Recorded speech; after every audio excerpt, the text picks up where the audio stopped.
تم توقيفه منذ أسبوع في لبنان عبر معبر المصنع الحدودي بين لبنان وسوريا آتيا من سوريا.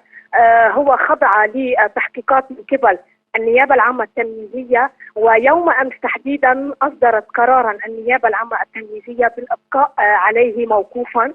هناك مطالبات من الدولتين المصرية والإماراتية باسترداده، لأن هناك مذكرات توقيف بحقه.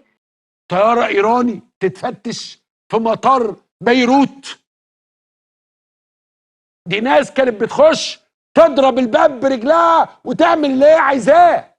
الجواز السفر الذي قدمه في بيروت هو ليس جواز سفر مصري، لأنه لو قدم جواز سفر مصري وبالاسم لكان مباشرة يظهر ذلك إلى أنه مطلوب للإنتربول الدولي. دي من علامات الساعة كانت تبقى